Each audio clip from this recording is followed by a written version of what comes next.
The gunshot victim was still screaming when the soldiers started laughing at her.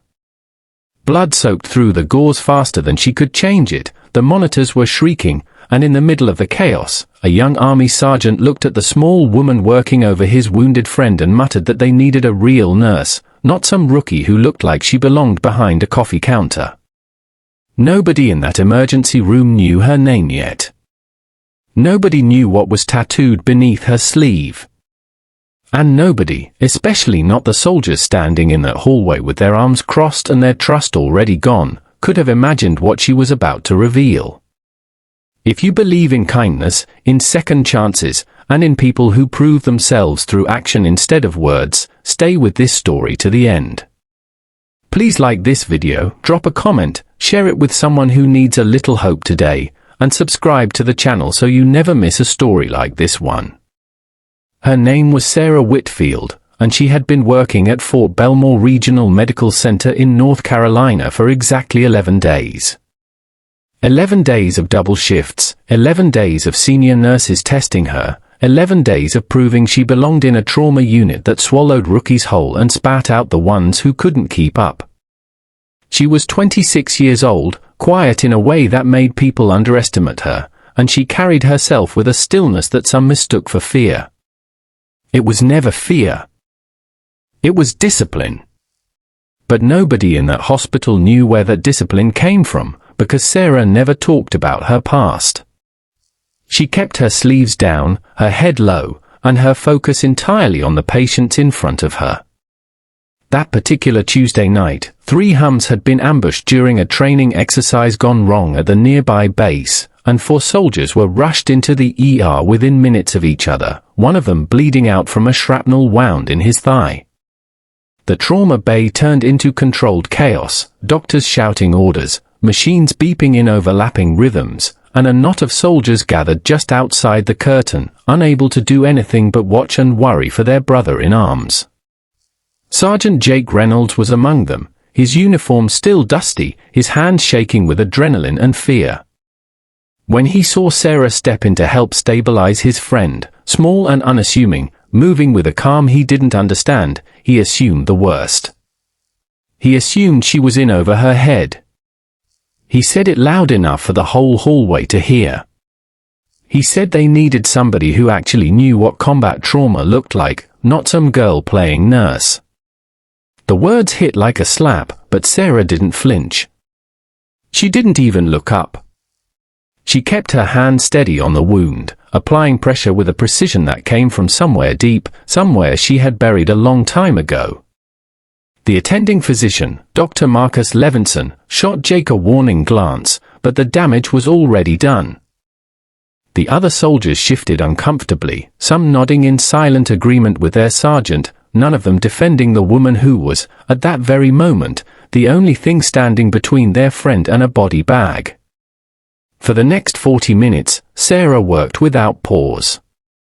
She called out vitals in a clipped, controlled voice. She anticipated the surgeon's next move before he asked for it. She packed the wound, monitored the blood pressure, and kept her patient talking, kept him present, kept him from slipping into the kind of shock that kills faster than the injury itself. When the bleeding finally slowed and the crisis passed, when the soldier on the table let out a shuddering breath of relief, Sarah exhaled too, quietly, the way she always did, never accepting praise, already moving to check on the next patient. But the soldiers in the hallway weren't finished. As she walked past them toward the supply room, exhaustion pulling at every muscle in her body, Jake Reynolds stepped into her path again. He wasn't cruel by nature, grief and fear had simply worn down his patience, and in that raw moment he needed someone to blame for how helpless he felt. He asked her, almost accusingly, what she could possibly know about what his friend had just been through, what she knew about combat, about watching people you love get torn apart. He asked if she had ever seen real blood before that night, real war, real loss. The other soldiers watched, some looking away in embarrassment, others waiting to see how the rookie nurse would respond to being torn down in front of an entire unit.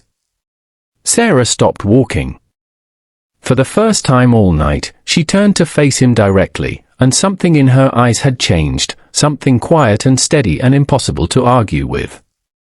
She didn't raise her voice. She didn't defend herself with words at all.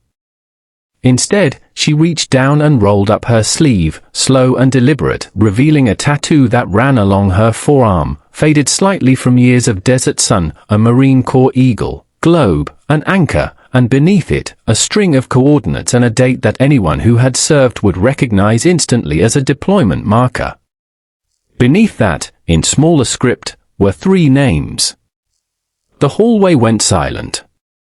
Jake's mouth opened, but nothing came out. One of the older soldiers behind him, a staff sergeant with more years in uniform than the rest of them combined, stepped forward and asked quietly what unit she had served with. Sarah's voice, when she finally spoke, was steady but distant, the voice of someone who had told this story to no one in a very long time. She told them she had served as a combat medic with the Marines, 2 deployments, the second one ending with an IED strike that took the lives of 3 men she had been unable to save, no matter how hard she fought, no matter how much of her own blood she gave trying to keep theirs inside their bodies. The names on her arm were theirs. She wore them so she would never forget, and so that every patient who came through her hands afterward would get the fight those 3 men never got the chance to finish. Jake Reynolds stood frozen, the weight of his own words crashing down around him. He had spent the last hour assuming this small, quiet woman had no idea what sacrifice looked like, when in truth she carried more of it in her body than anyone standing in that hallway. He started to apologize, stumbling over the words, but Sarah shook her head gently and told him it was all right, that she understood fear dressed up as anger better than most people ever would. She told him that the man on the table down the hall was going to live because of teamwork, not because of who had more right to be believed, and that the only thing that mattered now was getting some rest so he could be there when his friend woke up. Word of what happened that night spread through the base faster than any official report could have. By the following week, soldiers who had once looked past her in the hallways began stopping to thank her by name. The staff sergeant who had asked about her unit brought her a coin, a small token of respect passed between those who have served, and told her that from that day forward, she would never again be just the rookie nurse in that emergency room. She would be one of their own, someone who understood the cost of the uniform even after she had taken it off. Dr. Levinson, who had watched the whole exchange from the nurse's station, later told colleagues it was the proudest moment he'd witnessed in 15 years of practicing emergency medicine, watching a woman who had every reason to demand respect instead choose to offer grace to the very people who had doubted her. Jake Reynolds visited her station personally before his friend was discharged, and this time there was no arrogance in his posture, only humility. He told her that he had misjudged her because he was scared, and that fear had made him cruel in a way he wasn't proud of. Sarah told him that everyone in that hospital had seen fear make people say things they didn't mean, and that the measure of a person wasn't the mistake, it was what they did after. From that day forward, whenever soldiers from the base needed care, they asked for her specifically, not because of the tattoo on her arm, but because of the steadiness in her hands and the compassion in her eyes, the same compassion that had never wavered even when she was being mocked and dismissed by the very people she was fighting to save.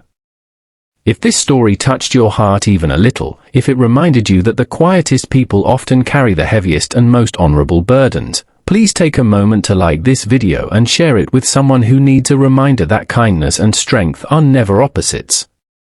Your support means more than you know, and it helps stories like Sarah's reach the people who need them most. Before we close this chapter, I want to ask you something.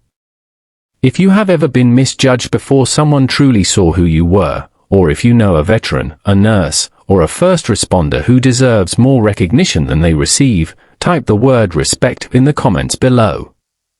I read every single one, and I would love to know your story too.